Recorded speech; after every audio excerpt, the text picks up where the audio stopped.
d'abord dañuy fàttali rek ni kilifa bi yore sport bi yore jeunesse bi yore culture bi ba mu génnee si réforme nawetaan dafa waxoon ni bind këyit di fàttali nit ñi ne nawetaan dafay tirer trop en longueur ci année scolaire dafay chevaucher trop ci activité pédagogique au point bi ñu génnee benn arrêté ne dañuy démarrer le 15 juillet ci fan fi nga xam ne moom mooy le 15 octobre. donc bañ ko jotee ñun également ba ONCAV pare assemblée générale ONCAV gisee seen biir mais il faut quand même ñu joxe suñu exemple ñun tamit en tant que responsabilité yore la coordination des activités au niveau de Dakar ñu woote suñu biir réunion bu gaaw waxtaan ñu mu d'accord ni il faut que ñu démarrer le 15 parce que bu ñu démarrer wu le 15 dañuy am ay jafe-jafe jafe-jafe yoo xam ne tey jii moo taxoon justement ñuy am ay jafe-jafe pour calendrier bi dem ba ay mois de décembre souvent ba janvier. souvent nit ñi dañ koy fàtte te duñ ko rappelé zone l'année dernière boo xoolee Dakar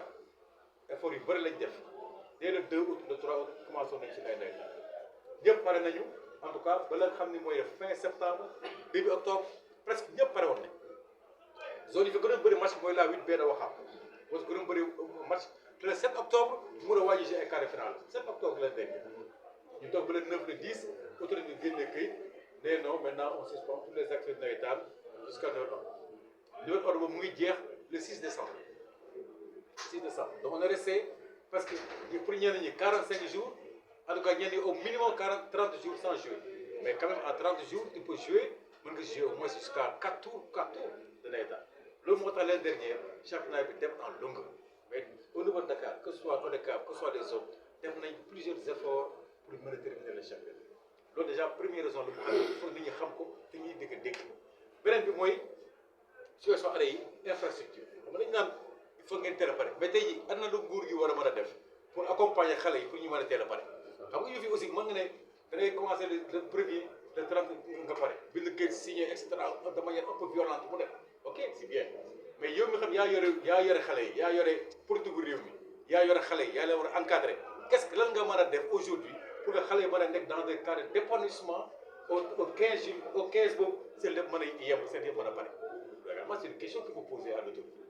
d'accord ana lan nga la ngay def c'est bien de sortir des papiers c'est bien de borner la saison mais c'est bien également de dire je mets à votre disposition telle et telle infrastructure je mets à votre disposition la police et la gendarmerie en temps réel je mets à votre disposition les préfets et les sous-préfets pour vous accompagner généralement c'est des recommandations que nous formulerons voilà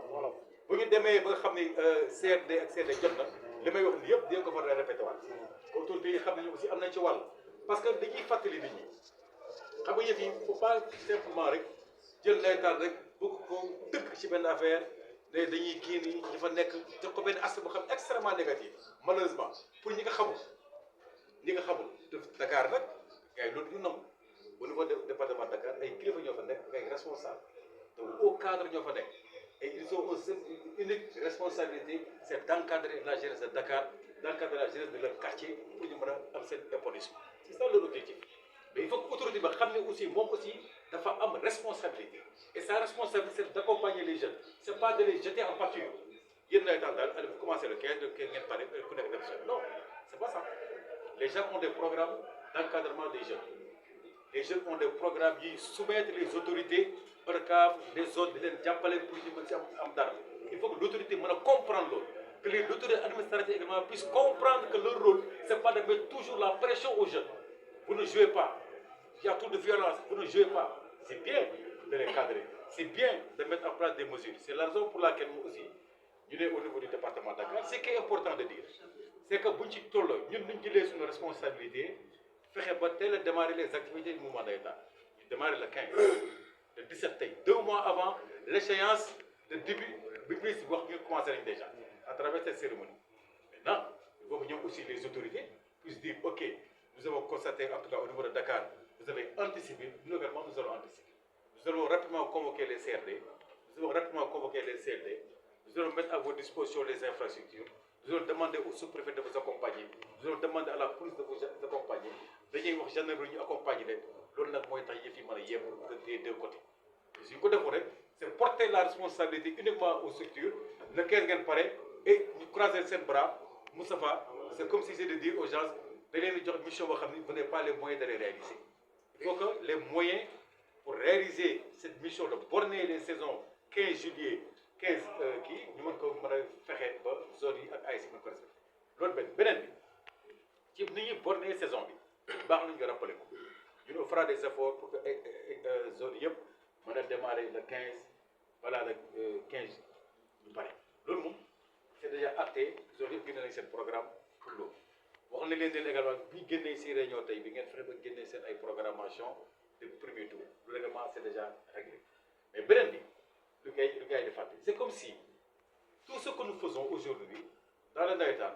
c'est de dire vous faites du football mais le 15 ans arrêtez leen mais attends on ne fait pas que ça on ne fait pas que ça au niveau de l'ODCAV c'est au mois d'octobre novembre que nous organisons les concours en orthographe bu ñu def depuis maintenant 5 ans ñu ngi koy def chaque année on dañuy subventionné xale yi dañ leen di jox ay bourses de 25 000 à 50 000 la première année on a donné des bourses de 200 000 euros aux 3 premiers est-ce qu'aujourd'hui on va dire aux gens maintenant il faut ñu def suñu cérémonie boobu dañ koy def maintenant le si vacances yi rek bàyyi noonu alors que xale yi pendant boobu ñu ngi defi ay cours de vacances ñun on programme ça après juste avant la rentrée des classes donc qu'est-ce qu'on doit faire est-ce qu'on doit dire à l'autorité maintenant tous ces programmes là yu EDCAV am nañu koy bàyyi est-ce que l'autorité aussi dañu may programme bi ñu am sur le plan de la santé nekk le don de sang bi ñu bëgg a def après nawet bi c'est-à-dire le 1er novembre dañ koy arrêté c'est ça que ça signifie vous n'avez plus d'activité est-ce que daf ñuy jox aussi la possibilité ñun ñi xam ne am nañu un programme avec la SONAGED nekk on a un programme tout le mois d'octobre ba novembre écoles yu identifiées yëpp comme des écoles impactées par l'hivernage ñun SONAGED ak ASC yi ak zone yi ñu dem def des investissements pour rendre les écoles propres est-ce que également loolu dañ koy bàyyi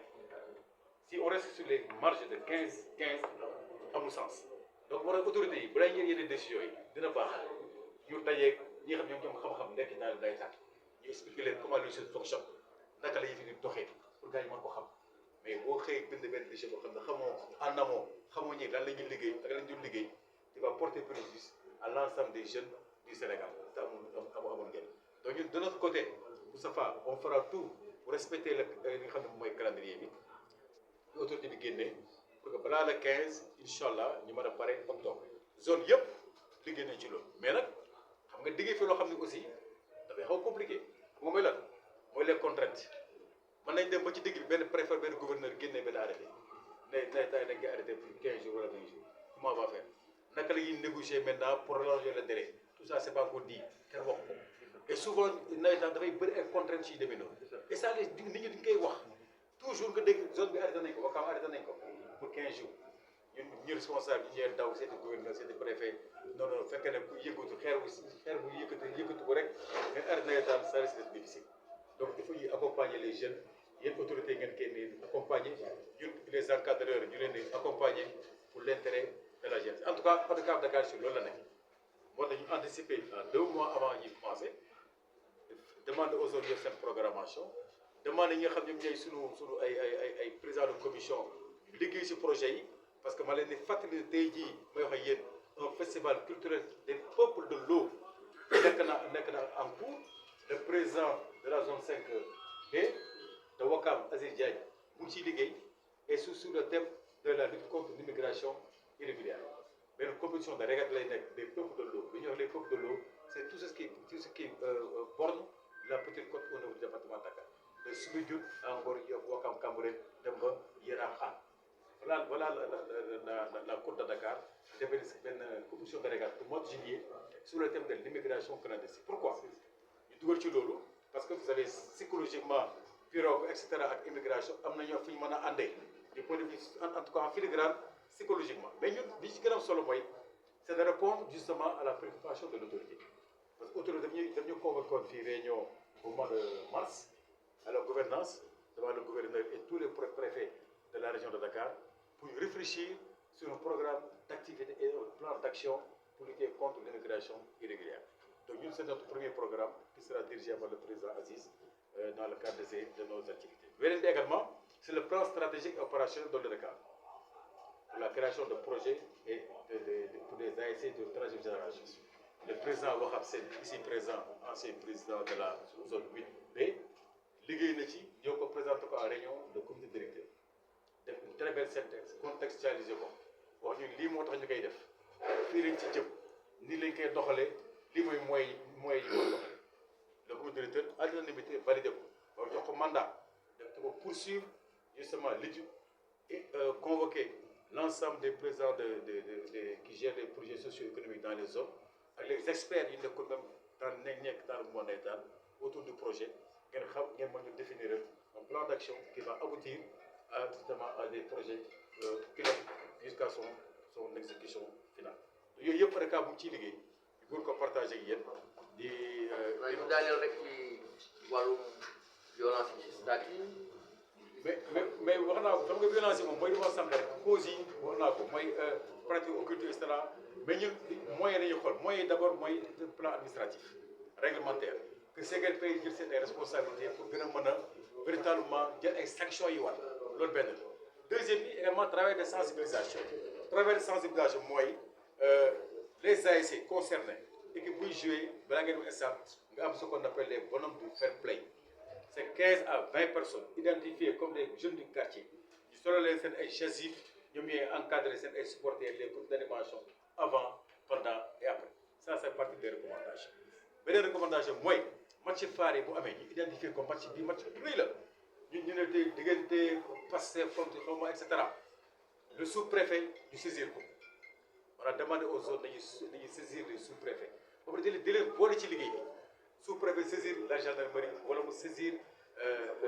la police woo ASC yi woo kilifa communautaire yi nekk si koñ yi woo supporters yi autour d'une réunion de préparation d'échange et de sensibilisation à jour J mooy 2 ou mooy 3 avant le grand match. bu defee waa koñ ba xam ni que suñu waa koñ ba dem nañu réunion police ba dem nañu réunion préfecture pour pouvoir match bu rëy bi bu dee ku nekk rek di nga xam ni que y a un travail de sensibilisation qui a été fait en sus des bonhommes li nga xam ne ñooy ay borom de fair play donc stratégie wala gis nga mu en attendant pour jàppale c'est un travail de sensibilisation bu ñu jógee si ASC yi ñëw si également si zone yi ñëw ba si ODCAV dem ba si ONCAV mais ñun au niveau du département ñetti levier lañu wax levier sanction bi nga xam ne règlement moo ko maye levier de sensibilisation bi nga xamante ni c'est la création des bornes de fair play autour des ASC 15 à 20 personnes obligatoirement pour accompagner les supporters avant, pendant et après. Et levier de sensibilisation en amont et de partage sous la direction de l'autorité administrative de la zone concernée. Le préfet dajeeg ASC bi dajeeg waa koñ ba dajeeg supporters yi ñu waxtaan ne suñu match phare bi dañ koy préparé si anam yi ak anam yi dañ koy préparé ku ci nekk xam ni voilà le plan d'action opérationnel défini par l'autorité administrative mu ànd ceeg ay gendarmerie police pour que match bi je pense que bu ñu defee 3 actes yooyu dina mën a indi véritablement ay quelques solutions en attendant nag li nga xam ne mooy l'autorité publique jël ay responsabilités ci des fauteurs de troubles yoo xam ne qui n'ont absolument rien à voir avec le navétane. Jërëjëf monsieur le président merci. Merci beaucoup. Les amis, pour votre présence.